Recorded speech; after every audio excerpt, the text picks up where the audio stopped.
Hello guys, my name is Michael and welcome to the second tutorial of our GSimpleAction. In this tutorial we are going to learn about the action itself and moreover about the activate. In the last video you saw that we were creating an action.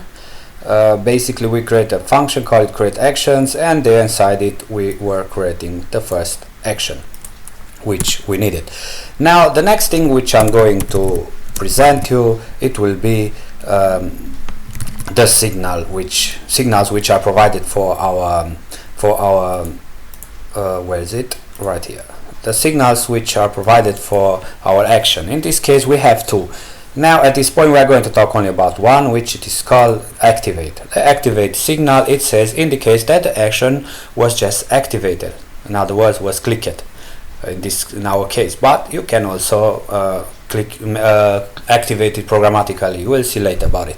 Anyway, the parameter will always be of the expected type.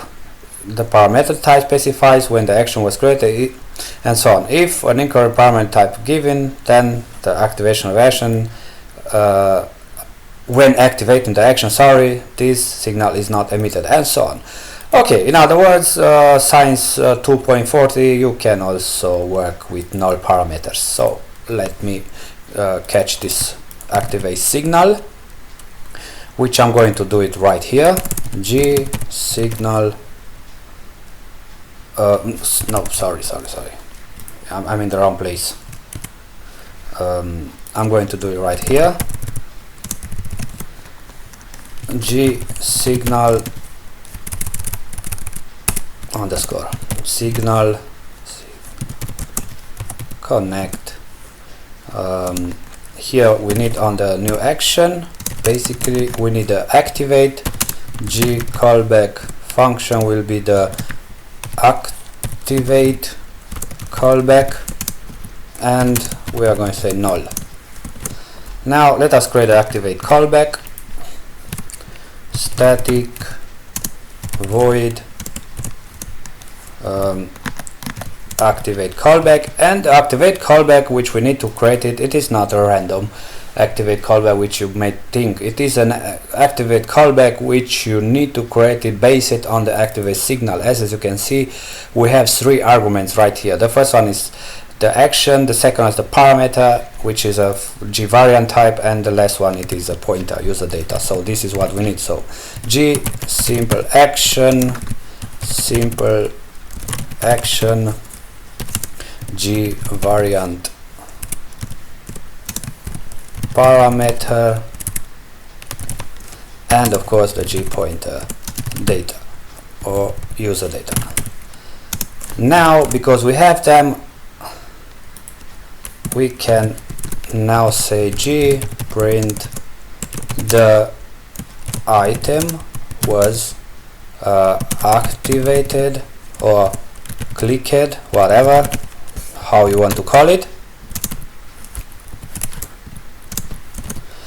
And now the thing is that G new C unused, we are not going to use at this point none of these parameters, so I'm going to mark them as unused, which means I don't need to cast them to void because they are not used. I'm just say new unused. Now let me compile it and run it, the wrong button, and see if everything works fine. Yes, it looks good. So now new says the item was activated or clicked. You see, everything works fine. So basically this is how you work with an action. This is the first action which you created with me together in two videos. We created a simple action with no parameter. We added to our action map. Basically we added to our application with the help of G action map add action, and then with the G signal connect we are monitoring the activating signal. Once that happens, basically when you click it, in this case like I'm doing right now, again when I click the button says the item was activated, and this happened because the activate callback gets called and this message gets printed. Those three parameters which we have them here are those three parameters which are not random parameters, which means you don't decide about them. You should provide them the way how the activate signal of the GSimpleAction says that you have to do it, and of course once that you you pass those 3 parameters right here, if you don't use them, then with the ggnew C unused you can cast them to void. In that case the compiler doesn't bother you about the unused parameters and so on, and the message gprint the item with the gprint function the item was activated or clicked, it gets printed to your screen or to your monitor. That being said, I'm going to stop right now. Thank you guys for watching. If you like it, please subscribe, share with your friends and neighbors, and until next time, see you guys.